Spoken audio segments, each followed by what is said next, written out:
നമുക്ക് കുറച്ച് പപ്പടം ഇവിടെ വറുത്താലോ. അപ്പോൾ ഞാൻ അതിനായിട്ട് ഒരു പാക്കറ്റ് പപ്പടം വാങ്ങിയിട്ടുണ്ട് കേട്ടോ.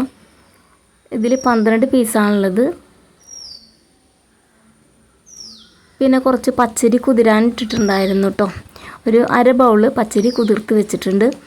പിന്നെ ഒരു കുഞ്ഞു കഷ്ണം കായം എടുത്തിട്ടുണ്ട്. പിന്നെ ഇതിലേക്ക് കടലപ്പൊടി വേണം, മഞ്ഞൾപ്പൊടി വേണം, മുളക് പൊടി വേണം, പാകത്തിന് ഉപ്പും കുറച്ച് കറുത്ത എള്ളില്ലേ അതും വേണം കേട്ടോ. അപ്പോൾ ഞാൻ മിക്സിയുടെ ജാറിലേക്ക് കുതിർത്ത് വെച്ചിരിക്കുന്ന പച്ചരി ഇട്ട് കൊടുത്തു. പിന്നെ 2 സ്പൂൺ കടലമാവ്, കുറച്ച് മുളക് പൊടി, കുറച്ച് മഞ്ഞൾപ്പൊടി, പിന്നെ ഒരു കുഞ്ഞു കഷ്ണം കായം, പാകത്തിന് ഉപ്പും കുറച്ച് വെള്ളം കൂടി ചേർത്ത് നല്ലപോലെ ഒന്ന് അരച്ചെടുക്കുന്നുണ്ട് കേട്ടോ.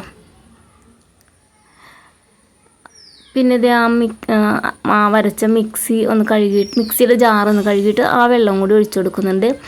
പിന്നെ നമ്മുടെ കറുത്ത എള്ളില്ലേ അതൊരു സ്പൂൺ എടുത്ത് നല്ലപോലെ കഴുകി അരിച്ച് അതും കൂടി ചേർത്ത് ഒന്ന് കുഴച്ചെടുക്കുന്നുണ്ട് കേട്ടോ. പിന്നെ നമ്മുടെ പപ്പടം നല്ലപോലെ ഉണക്കിയെടുക്കണേ. അപ്പോൾ വെയിലില്ല. അപ്പോൾ ഞാനൊരു ചരുവത്തിൽ വെള്ളം ചൂടാക്കാൻ വെച്ചിട്ട് അതിൻ്റെ മീതെ ഒരു പ്ലേറ്റ് വെച്ച് ഉണക്കിയെടുക്കുവാണ് കേട്ടോ. അപ്പോൾ ഇത് പപ്പടോടെ ഉണ്ടാക്കാനുള്ള പപ്പടം മാവും എല്ലാം റെഡി ആയിട്ടുണ്ട്. പിന്നെ ഇത് ഉരുളിയിലേക്ക് ഓയിൽ ഒഴിച്ചു കൊടുത്തു. ഞാനിവിടെ രുചി ഗോൾഡാണ് കേട്ടോ എടുത്തത്. അപ്പോൾ ഓയിൽ ചൂടായി വന്നപ്പോഴേക്കും നമ്മുടെ പപ്പടം മാവിലേക്ക് മുക്കി തിളച്ച എണ്ണയിലേക്ക് ഇട്ട് കൊടുക്കുവാണ്. അപ്പോൾ എനിക്കിവിടെ 3 പപ്പടം വീതം ഇടാൻ പറ്റുള്ളൂ കേട്ടോ. അങ്ങനെ ഓരോന്നായിട്ട് പപ്പടം മാവിൽ മുക്കി എണ്ണയിലിട്ട് വറുത്ത് കോരിയെടുക്കുവാണ്. അകത്തെങ്ങും ഇരുന്ന് വോയിസ് ഓവർ കൊടുക്കാൻ പറ്റാത്തതുകൊണ്ട് ഞാൻ പുറത്ത് വന്നിരുന്നാണ് കേട്ടോ.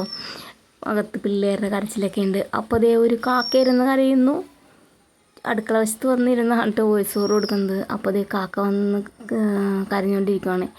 കാക്ക പറന്നു പോയിട്ടോ. അപ്പോൾ പപ്പടവട എല്ലാം വറുത്ത് കോരി എടുക്കുന്നുണ്ട്. ഇനി കുറച്ചും കൂടി ഉണ്ട് കേട്ടോ. 4 പ്രാവശ്യമായിട്ടാണ് കേട്ടോ ഞാനിത് വറുത്തെടുത്തത്. അപ്പോൾ ശരിക്കും ഈ പപ്പടവട ഉണ്ടാക്കാനായിട്ട് പപ്പടം സെപ്പറേറ്റ് ഉണ്ടാക്കിയെടുക്കണം. എന്ന് വെച്ചാൽ നല്ലപോലെ ഉണക്കിയെടുക്കണം കേട്ടോ. നമ്മൾ പപ്പടം ഉണക്കുമ്പോൾ തന്നെ നല്ലപോലെ ഉണക്കിയെടുക്കണം. ഇതിപ്പോൾ ഞാൻ കടയിൽ നിന്ന് വാങ്ങിച്ച നമ്മൾ സാധാരണ പപ്പടം കാച്ചാനെടുക്കുന്ന പപ്പടമാണ്. അപ്പോൾ ഇത് കുറച്ച് കൊമളച്ചിട്ടും ഉണ്ട് കേട്ടോ.